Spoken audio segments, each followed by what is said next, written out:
What's up, everybody? I hope y'all are having a wonderful day. I'm Anthony. On today's video, I want to show y'all my recipe for catfish stew, so stay tuned.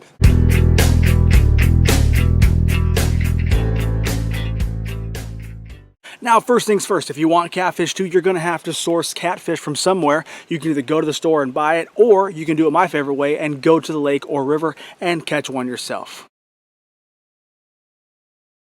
Alright, so now you caught one, now you got to clean it. If you don't know how to clean a catfish, go ahead and check up here or down below in the description because I've already done it and I'll show you how to do it every single step of the way. But once you get done with that, we can go inside to the kitchen. I'm going to show you what's next. Okay, so you're going to take a stock pot or a Dutch oven and you're going to add some olive oil because you want to heat that up so you can cook your onions. You're going to put in a whole bunch of chopped onions, and then you are going to add some peppers. Again, measurements doesn't matter, just what you have on hand. So one onion, this is a couple peppers, these are cubanelle peppers that I grew last year, and you're just going to cook them down about 10 minutes so they get a nice little sweat going. Looks just like that. Then to that, you're going to add a quart of stock. This is turkey stock I made last year, but you can use beef, chicken, or whatever, just some kind of stock.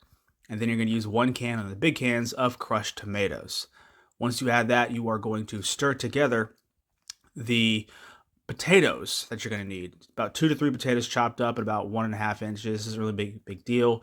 And once you get them all together, that's when you want to bring it to a boil. Don't boil it first. Bring it to a boil after the potatoes are in. Okay, so while the stew is coming to a boil, you're going to want to prep your catfish fillets. See, right here is the bloodline, okay? If you have a bigger catfish, you're going to want to cut out that bloodline because that can be the source of some of that off flavor that some people complain about when they say they don't like eating catfish. Mainly because if the fish is over about 20 inches, you might start getting a metallic-y taste coming from this part right here. So go ahead and cut it out if it's a bigger fillet. You're also going to want to identify any kind of fat on the fillet. Usually going to see like a yellow color on right around the top side of it. So if you take that and just trim it, then that muddy flavor that people complain about is going to be gone as well. Yeah, just cut that off, get rid of it, and do the exact same for the other fillet, all right? Both fillets are going to have that fat layer right up top. Just go ahead and give it a trim and you won't have to worry about that problem anymore.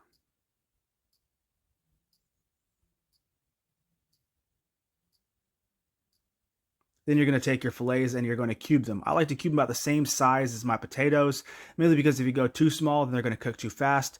And if you cut them too big, they're going to cook inconsistently. So if you keep them all together about the same size, then they're going to cook relatively uniform. So put them into a bowl after you're done cutting them up. And then to that bowl, you're going to add some Creole seasoning. This is what I've been using for the last 20 years. It works out really well for me. And you just add it together and use your hand as a scoop to mix it all together. Alright, so once your stew comes up to a boil, you're going to reduce it down to a simmer, and we're going to go for about 30 minutes because we want that water level to decrease about that much, mainly because that crushed tomato can has a lot of water in it, so get it out of there. Then you're going to add your catfish in slowly because you don't want it to splash all over the place, and you want to make sure that it's cooking at a different speed and pace than those potatoes. Then you're going to add some parsley because fresh parsley makes stews taste better, and so does thyme. Thyme and seafood like fish go together like bullets and guns, so don't forget that, and do not forget your bay leaf. Bay leaves make everything taste better as well. Now this is the point where you're going to want to add your garlic powder. Realize I didn't add garlic beforehand because I was adding it in powder form after the fact. I like using garlic powder because it's a better way to get a more condensed flavor. And then you're going to want to put the lid on and cook it down for between 20 and 25 minutes. I'm splitting the difference, going 22 minutes. And after about 22 minutes, it's going to look just like this. Now you are almost done. You got one more step, and that's going to be, to any stew, you're going to want to season it, okay? Season it to your own specific taste, your family's taste. This is where you're going to want to add all of your salt. And my secret weapon is going to be my own homemade hot sauce. If you want a video of that, check down in the description. I'll put a video there. Then after that, you are just about done. Now, after changing into your eating pans, you're going to want to put it into a bowl, let it cool down because this thing will burn the crap out of you. And then, congratulations, you are ready to eat. You can eat it over rice. I like to eat mine plain. So what you think? It looks pretty good, right? Now I want to make sure I'm completely clear by giving you 5 bonuses after the video so you understand my thought process and why I made it the way I did. The reason why I made it this way, and I'm sure some of y'all while watching were like, oh, you should add this or you need to add this. Well, check this out. The reason why I made it the way I did is because this is the bare bones recipe that you can make. If you are in the middle of winter time, the middle of summertime, and you don't have very much stuff, this is the bare bones, bare necessities that you need to make this recipe work. If you are taking some of these out, if you subtract any one of these, you're going to take away from the wholeness of the dish. But the best part is you can always add things, and I'll get into that later, but you can always add things to this dish to make it even better. That leads me into point number 2. This is one of those recipes that you can easily use up excess things from the garden, okay? As we all know, if you've ever had a garden, if you've ever grown things like peppers, tomatoes, okra, zucchini, things like that, they can produce quite a bit. And you're eventually starting to look around for things to use this stuff on, so you're not just letting it rot on your counter or having to throw it to the chickens or compost pile. So if you can find a recipe where you can use up the excess, it's going to be even better for you, and this is one of those recipes. If you happen to be growing peppers or tomatoes, you realize that they're going to produce quite a bit, and you can easily use those in this recipe in place of the frozen peppers and the canned tomatoes that I use. Because in the middle of summertime, when I have that stuff fresh, I don't use the frozen peppers or canned tomatoes. I use what I have in the garden. And the addition of things like okra just adds an extra little twist to the recipe, and okra is a thickener, so it'll also thicken up the stew. And things like zucchini, you're going to want to obviously cook it a little bit longer to kind of cook out that moisture, but it's just the same thing. It's just like it adds another dimension to the stew, and it makes it so much better. Next point I want to make sure I mention is the fact that you can use whatever potato you want to. This recipe I used russet potatoes, basically because they have a high starch content. If I'm not adding things like okra, since okra thickens up stews, I want to add something with higher starch, because that's also going to help thicken up the stew. That's why I used russet. But if you want to use Yukon Golds, red potatoes, do whatever you want. They all work the same. I just prefer russets. Now, when it comes to your fish, I want to make sure I'm completely clear here. You can use store-bought catfish all you want to. You don't have to go out to the river or the lake and catch it yourself.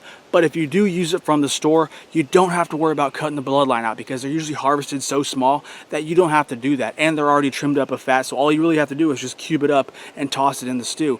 But if you are going to be like me and catch your own, you're going to want to pay attention to when you actually catch this fish, because if you catch it in the springtime, there's a really good chance that it's going to be lean, really lean already, because they've already used up all their fat stores over the wintertime. But if you catch them in things like fall or early winter, they're going to have a nice heavy fat layer on them.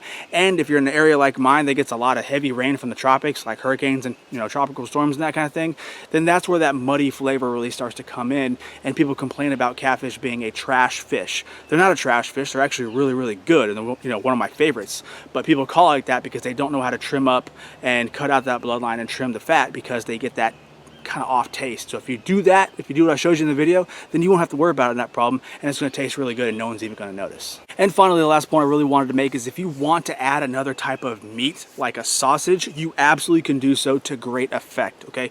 If you're going to add things like kielbasa or Italian sausage, what you're going to want to do is you're going to want to cut it up into, little cubes like you would your catfish, and then you're going to want to throw it into that saucepan, whatever you may be using, Dutch oven, first. You're going to cook it down to the point where it's browned or cooked, and then you're going to remove that sausage. And when you remove the sausage, whatever fat is left over the bottom, that's what you're going to want to cook your onions and peppers in. So you can use it that way, and then when you put it off to the side, you're going to add it back with the catfish. It makes like another dimension to the flavor. It actually tastes really, really good. It kind of reminds me of gumbo. So if you want to do it that way, you can absolutely do that and get away with it and actually improve the flavor of this recipe that I've already presented. But don't worry, you don't have to get all fancy every single time. You can make it bare bones like I did in this video, and your family will still absolutely appreciate it. My child is a humongous fan of this stuff. It's to the point where I made my last bowl from leftovers, and I didn't even get any catfish. She ate it all instead. So kind of got to do what you got to do, right? Dads, you know what I'm talking about. So with that being said, if you like this video at all, please do me a humongous favor and give this video a thumbs up. I would very much appreciate it.